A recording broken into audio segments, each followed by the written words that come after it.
היום הזה הדיבור בגלות.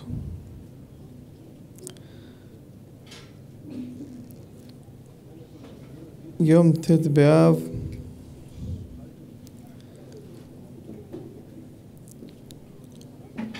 חורבן בית מקדשנו ותפארתנו.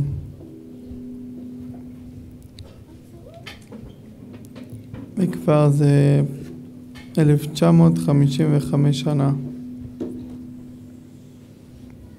ללא בית מקדש,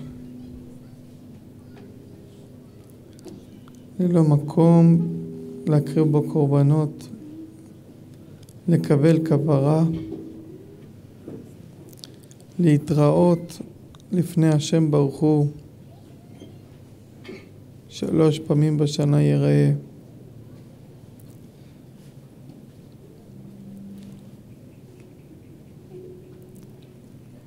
בית השם ברוך הוא זה המקום שהשם ברוך הוא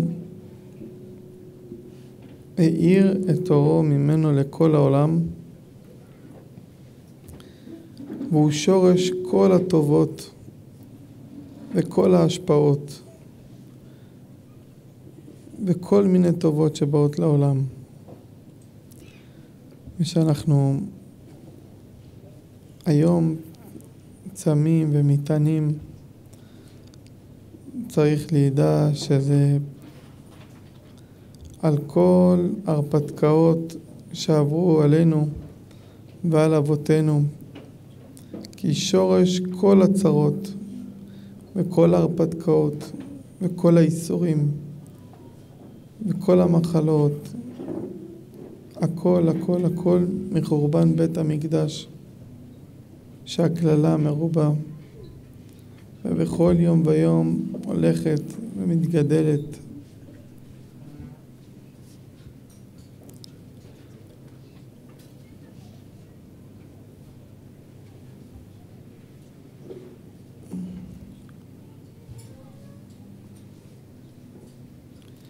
צריך להתייחד עם השם ולהבין שהמשקל הגדול ביותר של יראת שמיים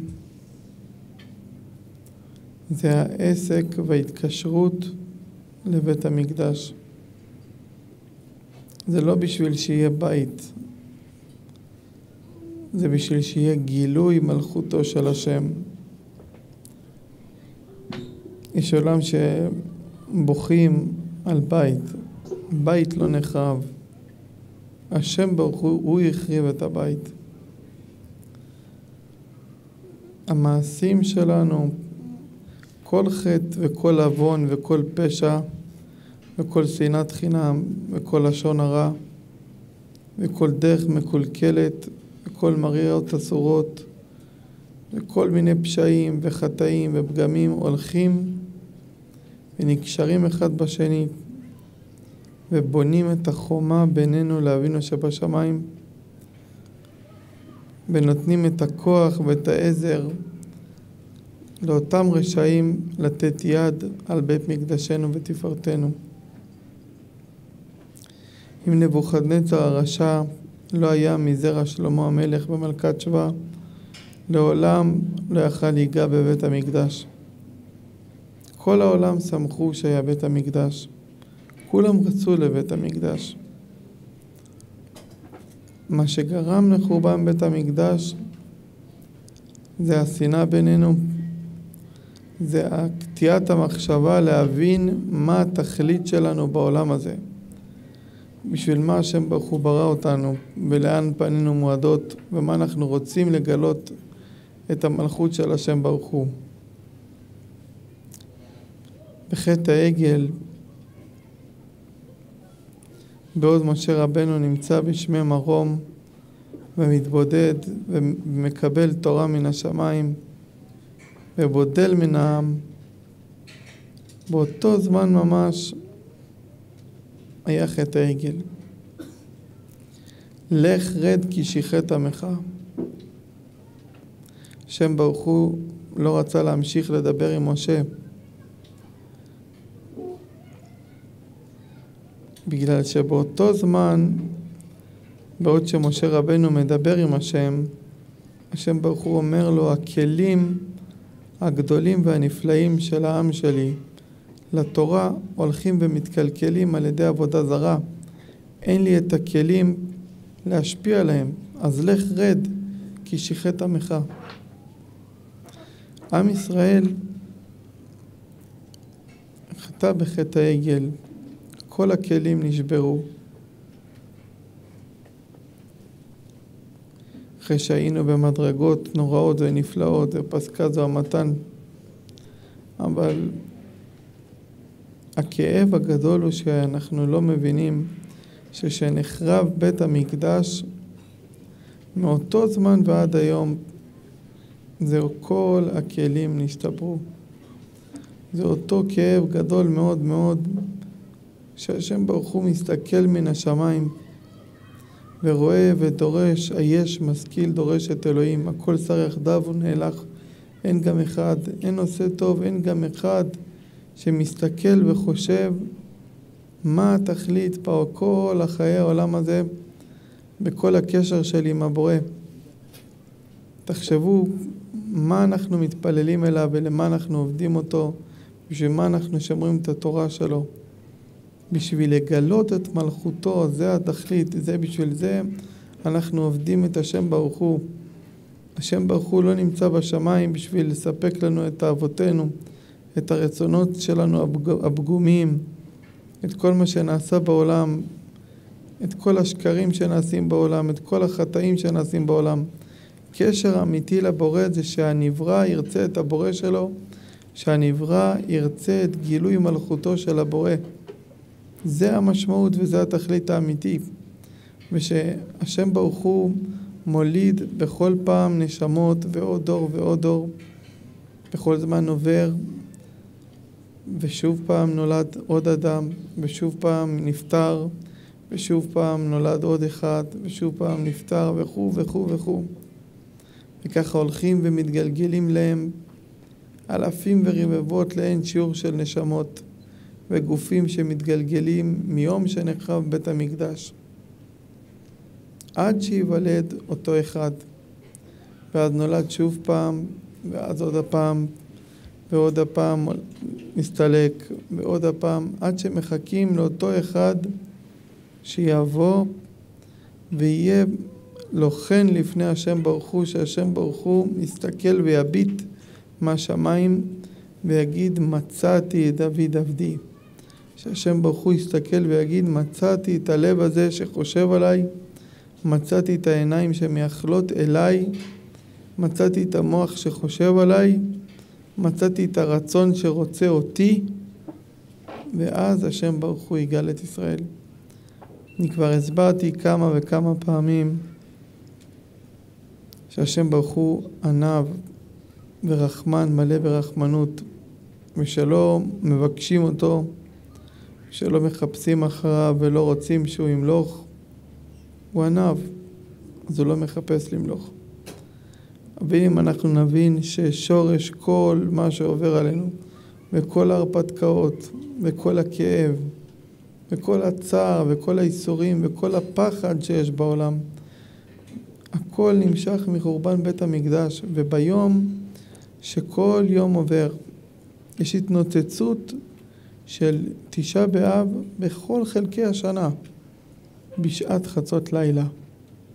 בזמן הזה שיש איחוד בין יעקב לבין לאה, נעשה בשמיים.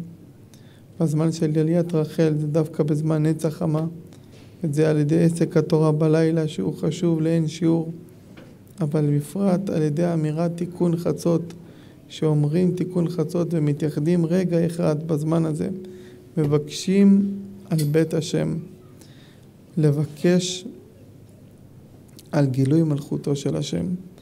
השם ברוך הוא לא צריך בית מזהב ולא מאבנים טובות, כי כל הזהב וכל הכסף וכל הזהב לנאום השם, להשם ברוך הוא. וכל מה שיעשו הבני אדם, כל מה שיחשבו, הכל הוא לפניו יתברך. להשם ברוך הוא רוצה את הלבבות שלנו, רחמנא ליבא. השם ברוך הוא רוצה את הרצונות שלנו. השם ברוך הוא רוצה את התקווה שלנו. הוא רוצה שנבקש על הבית שלו. שאתם מבכים על בית המקדש ואתם חושבים ומבינים מה נחרב, על מה אנחנו צמים. אנחנו צמים על הסתלקות הכלים, על כל המידות הטובות שהיו לנו והתקלקלו, על כל הקדושה והתורה והמצוות שהפסדנו ובמקומם הלכנו אחרי חטאים, אחרי פשעים, על כל מקום רצון השם וגילוי מלכותו הלכנו על רצוננו וגילוי מלכותנו. כל הדברים שעשינו להפך מן השם.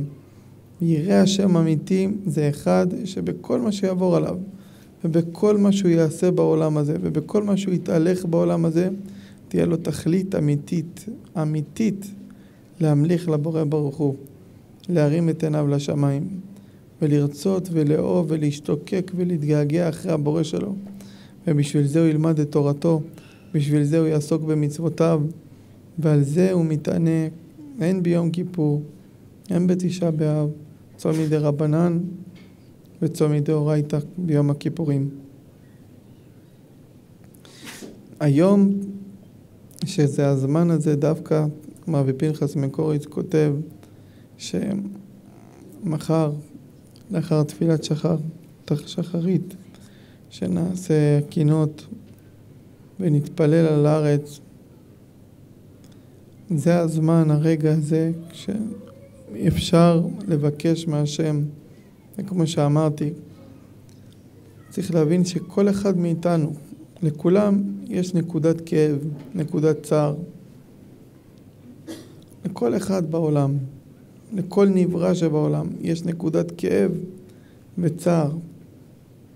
הן של מיתה, הן של אובדן, הן של צער וחולאים, של איסורים, של עניות, של קשיים, של פחדים, של דאגות, של יגונות, כל מיני, בכל העולם כולו. כל השורש של זה נמשך מלמעלה, מחורבן בית המקדש. והיום הזה עצמו תשעה באב, זה היום הזה שהכל נמשך ממנו. וביום הזה שנתפלל על השכינה באמת ונבקש, כמו שהסברתי, אנחנו ממתקים את כל שורשי הדינים. בעצם רק הידיעה שאתם תבינו את זה ותזכרו את מה שאמרתי, אתם לבד תמתקו כל מיני דינים שבעולם. כל מיני השפעות יבואו. וזה עיקר השפע שבעולם. הכל מיני טובות. וצריך להגיד לשם שאנחנו כואבים את כאב השכינה, כואבים את הגלות, כואבים את השקר של העולם, ורוצים אותו יתברך, רוצים שהוא יתגלה אלינו, רוצים שהוא ימלוך עלינו, רוצים את מלכותו, וכל העולם הולכים ורואים שהם הולכים מדחי אל דחי, ורואים שאין מלך, וכל העולם לא רואה את המלכות שלו. אבל בית המקדש, לבקש עליו זה להבין, אני מבקש את הגילוי של מלכנו. אנחנו רוצים לראות את הגילוי שלו, את המלכות שלו, בשביל שלא יהיה לנו צער יותר, בשביל שלא נסבול יותר. אנחנו רוצים את הגילוי מלכות שלו, רוצים לשמוע ממנו, רוצים לראות את תחיית המתים. כשאדם מאבד קרוב שלו, הוא ממש מצפה לתחיית המתים, הרבה יותר מאשר אחד אחר, כי הוא מבין שהוא יסתלק ממנו. אבל שתהיה תחיית המתים, הוא ממש מתגעגע ומשתוקק לראות אותו. משמעות הגאולה והבית המקדש זה דברים מוחשיים ואמיתיים שהם קרובים הכי גדולים אלינו, לעם ישראל. וכל מי שלא מחובר ולא חושב מזה, או שהוא מתענה ולא נותן את הדעת על זה, או שזה אין בזה עניינו ומקיים את זה כמצוות אנשים מלומדה, הוא הרחוק ביותר מן שורש הקדושה ויראת השם. יראת השם אמיתית זה להבין שאנחנו מבקשים גאולה, אנחנו מבקשים במילים אחרות ישועה, מבקשים הצלה, מבקשים בילה מוות לנצח ומחה אדוני אלוהים דמם על כל פנים, מבקשים את הגילוי של השם, מבקשים כבר די לחושך ולמוות ולגלות ולאורך הגלות ולהרפתקאות ולאיסורים ולצרות. אנחנו צריכים להבין, זה בית המקדש, שהיה בית המקדש קיים ושנתיב את מעשינו, הקרבה להשם ברוך הוא תהיה הגדולה ביותר. הגילוי מלכות שלו, הקיום המצוות, התורה, הקדושה, הדבקות, ועל זה היה דווה ליבנו ועל אלה חשכו עינינו. על הר ציון ששמם שואלים ילכו בו. בית השם, המקום הקדוש והנעלה ביותר, שהיה מקשר ומקרב אותנו לשורש, לשמיים. הסתכלו והביטו מה יש שם. הסתכלו והביטו לראות את הגלות, את הכאב, את שורש המידות שנעקר.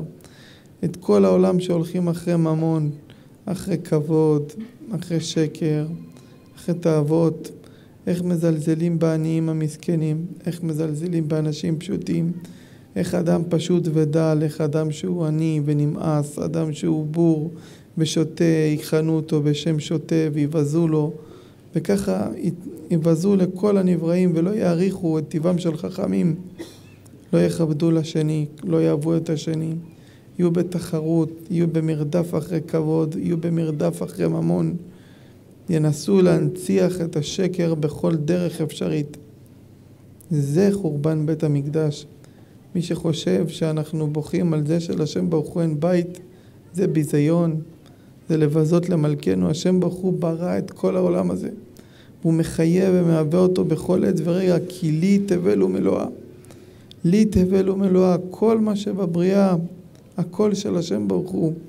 עוד אלפים ורבבות לאין שיעור של עולמות ומלאכים שמשבחים ומעלים ומקלסים את שמו הגדול, והוא לא צריך לדבר מאיתנו, רק את רצוננו, רק את עינינו, רק את ליבנו. זה מה שהשם ברוך הוא רוצה מאיתנו. רוצה את הלב שלנו, את התשוקה, את הרצון, את האהבה, את האמונה, את היראה, את השמיים אמיתית ותורה, בשביל להבין מה אנחנו עושים בעולם הזה, ובשביל מה אנחנו לומדים את התורה שלו, ובשביל מה אנחנו מתפללים תפילה לפניו. זה משמעות תשעה באב. בשביל זה אנחנו עוצרים בכל שנה, מתענים וחושבים לעצמנו איך הגענו לחורבן הזה, איך הגענו לחורבן בית המקדש שהשכינה הסתלקה, הקמצא ובר-קמצא חרבו בירושלים, בגלל אותה שנאת חינם בפגיעה, בכבוד או בחבר השני. אנחנו חייבים להרגיש ולהביא לעקרונות של השם ברוך הוא מעבר לרצון האנוכי של האדם ומעל השכל וההיגיון של האדם, שכל אחד מנסה לדמות בשכלו את רצונו ומה הוא יעשה בעולם ואיך הוא יחיה לעצמו ולילדיו ולכל אשר לו.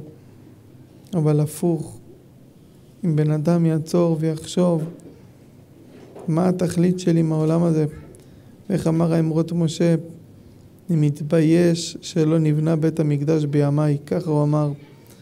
זה מה שצריך לכאוב לנו בכל שנה ושנה, בכל שנה ושנה. יש לנו את הזכות, את האפשרות ואת המתנה שהשם נתן לנו להתייחד ביום אחד בשנה עם השורש של הכאב. תשעה באב זה יום כאב גדול מאוד, אבל החסד שהשם ברוך הוא עשה איתנו להתייחד ולהבין ולנסות להשתנות, להבין מה נחרב לנו ומה המטרה שלנו. מטרה של רב, של רבי, של כל אחד בעולם, של צדיקים, של רשעים, של פושעים, של בינוניים, של כל דרגה ודרגה, היא רק רצונו של השם ברוך הוא, ולאהוב להשם ברוך הוא, ולרצות להשתית יסודות של טוב, של רחמים, של חמלה, של כבוד. זה היה בית המקדש. שהיה בית המקדש קיים, כל העקרונות וכל היסודות. הסתכלו בתורה, להסתכל רק מלהבין מצוות שכליות. יש מצוות שיש בהן טעם, ומצוות שאנחנו לא יכולים להבין טעמן של מצוות, אבל שהשם ברוך הוא אומר לנו לכבד את אביך ואת אמך, למען יאריכון ימיך. ההסתכלות לא תרצח, לא תנאף. שהשם ברוך הוא נותן לנו הדיברות האלו מסמלות את השורש הרצון הקיומי בשביל לשרוד ולהאיר את אור השם בעולם הזה ממש. את הגילוי האמיתי של רצון השם, שהעולם יוכל להמשיך להתקיים, שהעולם ימשיך להאיר אור בשביל לראות את מלכותו של השם. בית המקדש הושתת על כל הדיברות, על כל התכלית, על כל מה שהשם ברוך הוא רצה מאיתנו, ולכן הוא היה סמל הכפרה, שעל כל חטא, על כל פשע שמי שעבר על דעת השם, על חוק מן התורה הקדושה, בית המקדש היה המקום שהיה מכפר לו והיה מתכפר לו. ואם אדם היה שב בתשובה להשם והיה רוצה להודות לשם, היה ומביא לפניו קורבן תודה בבית המקדש. וגם היה דרגה לאדם, שהיה קורבן עולה ויורד, שהיה לדרגת העשיר, היה לדרגת העני, תור ובני יונה, כל אחד לפי דרגתו. בית המקדש היה סמל לחמלה, לכבודו של אדם, גם לעשיר, גם לדל, גם לרחמים, לחמלה, שהעולם יראו כולם מקום שגורם לכפרה, שאדם לא יהיה לן לילה אחד בירושלים, ויש לו איזה אבון שיש לו איזה חטא חס ושלום, איזה אבון בידו, חס ושלום, לעולם. בית המקדש היה מכפר על הכל. מקום המקדש הוא מקום כפרה, וסליחה, ולכן האדם נברא ממקום המקדש. והכל הכל הכל התחיל כאן מבריאת העולם בבראשית, שנברא האדם הראשון, עד הסוף שיבוא משיח, האדם האחרון, וידרוך בבית המקדש להביא את הגאולה ולפעול כל מה שצריך. הכל התחיל מההתחלה, הכל התחיל במקום הזה, והכל ייגמר במקום הזה. זה המקום המקודש והנעלה בעולם, ולכן היום הזה הוא יום גדול ונורא מאוד מאוד מאוד. וגם בית ראשון וגם בית שני. כי היום הזה, הטט הזה, התשעה, הוא מסמל את כל הכוח, מה שהשם ברוך הוא הוריד בעולם. הטט יש בה למעשה את הכוח, כמו שאנחנו רואים, את אותו אחד, אותו סמך, מלאך שעתיד להישחט, הוא הנקרא שטן, הוא מלאך המוות. ולכן ביום הזה, בטט הזה שאנחנו מבכים על בית המקדש ומצטערים על בית המקדש, אנחנו נוטלין את הטט הזה, את היום הזה, את הטט הזה שנלקח ממנו, והופכים ומגלים את זה לרחמים ולחמלה לפני השם, ומראים לשם שאנו מצטערים על כל הגלות הזאת ועל כל המידות האלו, ורוצים לגלות את הרחמים שלו ואת החמלה שלו בעולם, ולהשתדל להיות כמה שאפשר טובים יותר, בעלי נתינה יותר, בעלי מחשבה טובה יותר, וככה גם לגלות את האור של השם ברוך הוא. כשאנחנו מסתכלים ורואים את שורש כל האותיות כולם, מאיפה כל דבר ודבר נמשך, ובפרט שרואים שבתשעה באב יש רמז גדול לטט הזה, שבכל שנה ושנה, דייקה ביום הזה, בתשיעי הזה, בזמן הזה מתענים ומצטערים וזוכרים את חורבן ירושלים. ואותו אחד לשטן, השם שלו, שהטט הזאת עומדת באמצע של השם שלו, באמצע השם שלו, בשביל להראות שכל כוחו וכל יניקתו הוא מהטט הזה שעומד מחורבן בית המקדש. וככל שיהיו קרובים יותר ליום הזה, והתייחדו עם היום הזה, ויבינו את העקרונות שהסברתי, יתלו את הטט ממנו, ותתגלה מלכותו של השם ברוך הוא. בעוד זמן בשנה אנחנו מבלבלים אותו. זה בתקיעות שופר בראש השנה. לכן ראש השנה עולה בדיוק כמספר בית המקדש. הרמז שראש השנה, הזמן שמתבלבל השטן על ידי השופר, זה בית המקדש, ובית המקדש נחרב בט' באב, ולשטן עומד באמצע שלו בט'.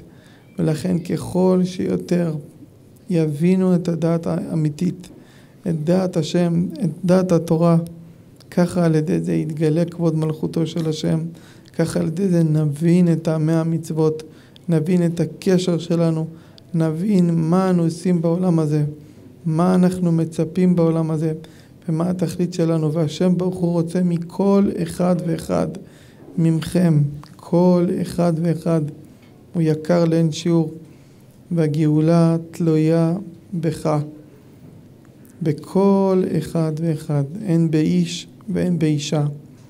כולם יכולים לפעול ולהאיר את אור השם, וצריכים לקח אחריות ולהשתנות ולהאיר את הטוב בעולם ולגרש את החושך. וככל שנעשה את זה ונתייחד ונבין בדעתנו מה נחרב ועל מה אנו צמים, זה ובזכות זה נזכה לגאולה שלמה.